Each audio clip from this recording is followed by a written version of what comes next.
طيب، السلام عليكم ورحمة الله. اليوم عندنا العربية بيكانتو 2014. العربية فيها رترتة، يعني في زي بلك أو كويل طافي. فحصنا العربية.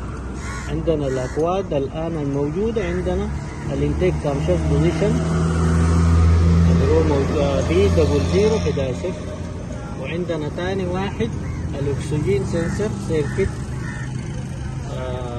بانك 1 سنسر 1 اللي هو الحساس الأول فوق. ديل الكودين الموجودات بالإضافة للتفتفة. تمام.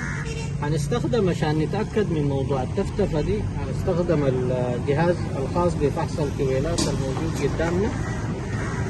نستخدم الجهاز اللي قدامنا ده عشان نعرف ياكو كويل أو بلك طافي، وبعد ذاك بنعمل شنو؟ بنحول عشان نحدد بالضبط هل هو كويل أو بلك. هنحاول نقلب البلكات، نفك البلك، واحد من البلك اللي فيه مشكلة والبلك اللي جنبه نبدله. إذا انتقلت معانا المشكلة معناتها المشكلة في البلك. إذا في نفس البستن معناتها لازم نتأكد هل هو بطاق أو بلف لا قدر الله. دي الاحتمالات. هنشغل قدامكم العربية ونوريكم كيف نستخدم الجهاز. لو ملاحظين العربية ما صافية، فيها ركرة واضحة. نحن يلا ممكن حتى بنستخدم الطريقة البلدية. لو بتلاحظوا دي هي الطريقة البلدية، انه بنعرف يا واحد فيهم شغال. تمام. دي الطريقة البلدية. بنلاحظ انه نمرة 2 هو شوية الاستجابة بتاعته ضعيفة. طيب، هنستخدم الجهاز بس لاحظوا للأرقام الموجودة عندي. لاحظوا القراءة الفوق والتحت. تمام. ده في البلك نمرة 1. هوقفها هنا وامسح في البلك نمرة 2.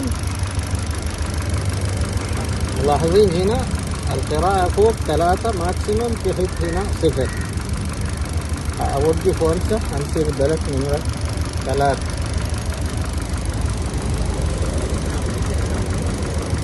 البلك نمرة 3 هنا جرى معانا 10 و9.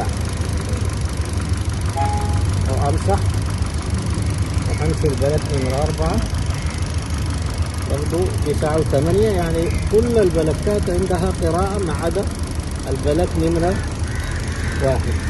نمرة 2. بس لازم الأسلاك تكون بعيدة من بعض، يعني عشان ما تختلط القراءة. من حقك تفتري لما تكون عبقري، لما تكون ما داير تبيع بس كله داير يشتري.